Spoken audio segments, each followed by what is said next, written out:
Et maintenant, on va en Turquie. Enfin, en Turquie ou en Allemagne, on ne sait pas trop, tu vas oui, nous dire. Oui, et comme je disais tout à l'heure, il y a vraiment des lettres qu'on n'aimerait pas recevoir, surtout quand ce sont des yellow letters, ces courriers jaunes qui viennent de l'administration turque.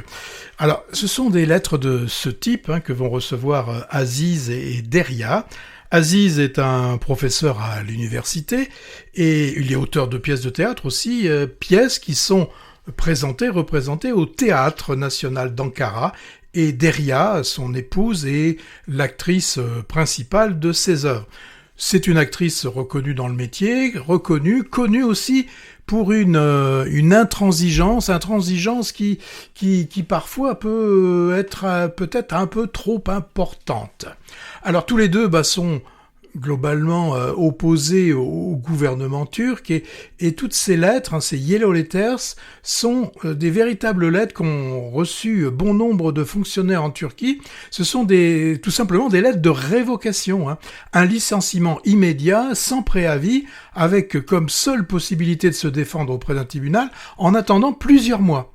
Et le seul motif, c'est un motif un peu fourre-tout, c'est traître à la nation. Alors pour mémoire, après le coup d'État manqué de juillet 2015, les autorités turques ont instauré l'état d'urgence et adopté une série de décrets, des lois, qui ont conduit à des purges massives dans la fonction publique, parce que ce sont quand même plus de 100 000 agents publics, alors aussi bien des enseignants, des magistrats, des policiers, personnels de santé, même des militaires, qui ont été renvoyés ou suspendus durant cette période. Alors, et la plupart du temps, sans aucune procédure judiciaire individuelle. Ça a été vraiment, comme on dit, un traitement par l'eau.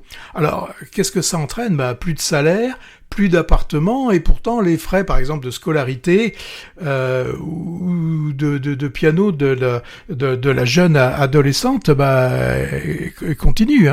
Alors, quelle est la solution ? Quelle est la solution qu'ils vont trouver pour pallier tout cela ? C'est de retourner à Istanbul, chez la mère du dramaturge, trouver un petit boulot de taxi, proposé par un beau-frère un peu ambigu, beau-frère très religieux et avec beaucoup d'appointance avec le régime. Bon, voilà donc brosser rapidement le pitch de ce film, réalisé par Ilker Satak. Je t'avais coupé le micro, donc je le remets. Et qui, il y a 2 ans, souvenez-vous, nous avait proposé une salle des profs, film qu'à Movies, nous avions particulièrement aimé. Alors, Yellow Letters est un film politique, mais pas que cela. Et c'est peut-être là que je trouve que le bas peut blesser un petit peu. Le réalisateur veut embrasser plus large à ce problème, à cette vision poétique des choses. Il y ajoute beaucoup d'autres choses. Par exemple, il y a une interrogation sur la place de l'art dans la vie de tous les jours. Des questions sont posées du type: est-ce que le théâtre peut sauver le monde ? Et aussi, est-ce que c'est se corrompre que d'accepter parfois de tourner dans des séries, dans des chaînes gouvernementales ? Mais surtout, ce qui est vu dans le film, c'est comment on va réagir face à cette adversité. Est-ce qu'on doit aller jusqu'au bout de ses opinions, quitte à en souffrir fortement, ou au contraire faire certaines concessions? C'est ce qui va animer le couple, ce qui va l'animer, qui va vraiment le mettre en ébullition. Ça va aller, il va y avoir on va être plutôt dans de la déchirure, et à cela, comme s'il n'y en avait pas assez, vient se surrajouter les conflits intrafamiliaux avec une adolescente qui est en pleine rébellion. C'est normal, c'est une adolescente. Alors, c'est un film témoin, c'est un film témoin d'une période noire de la Turquie.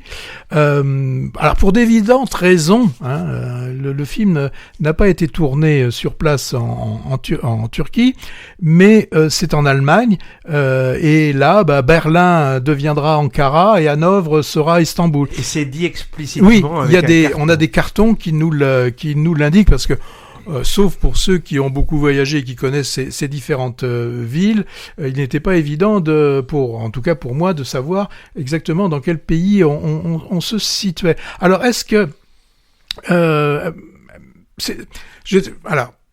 vais peut-être être un peu dur avec ça, mais j'ai un peu trouvé qu'il y avait peut-être aussi quand même un petit aveu de faiblesse, hein, c'est-à-dire que il a pas tourné, il a pas essayé de tourner là-bas. Souvenons-nous quand même que certains réalisateurs iraniens, hein, par exemple comme dans Un simple accident, eux ils y tournent là-bas, certes difficilement, mais dans leur propre pays.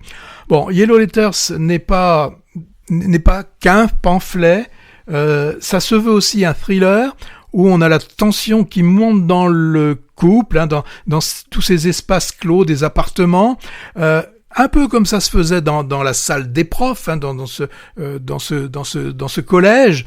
Mais là, j'avoue que j'ai été, alors je vais pas dire beaucoup moins, mais j'ai été moins convaincu que par cette salle des profs. Moi, quand même, Yellow Letters, là, il met le doigt sur la politique arbitraire du pouvoir turc en place, hein, poursuivant les intellectuels du pays, ce qui a forcément pas dû beaucoup plaire à Erdogan. Je sais pas si le film est distribué en Turquie, mais ça m'étonnerait. Hein. Alors, le réalisateur, il est pas turc en fait, hein, il est allemand, mais il a passé une partie de sa jeunesse à Istanbul. Si le film est distribué en Turquie, si j'étais un Turc, je n'irais pas le voir parce que j'aurais grand peur de sortir du film et de retourner en prison. Le fond politique sert de prétexte finalement à une radiographie d'un couple d'artistes licenciés et leur famille. Moi j'ai trouvé, c'est vrai que c'est riche, mais c'est quand même intéressant. Hein. Sur le féminisme, il y a un discours qui est très intéressant. Sur la manière de gérer une ado rebelle. Sur l'art, en effet, doit-il être engagé ou plutôt destiné à faire bouillir la marmite, hein. L'actrice principale, je trouve excellente. J'ai pas retenu son nom. Alors, ce que tu disais là, Ankara, c'est Berlin. Tu me l'as dit hors micro, mais c'est vrai que c'est intéressant et ça donne un côté universel au film parce que il aurait pu mettre, par exemple, en Paris, c'est Ankara, pourquoi pas, ou Washington, c'est Istanbul. Donc, ça donne un côté universel et tirer la sonnette d'alarme sur les pouvoirs autoritaires. Oui, ça peut forcément peut-être indiquer que ce qui se passe en Turquie peut se passer dans d'autres pays. Et quand on pense à des pays comme la Hongrie ou la Pologne, eh bien... Ou les États-Unis. Oui, mais là, j'avais dit européen, c'est pour ça.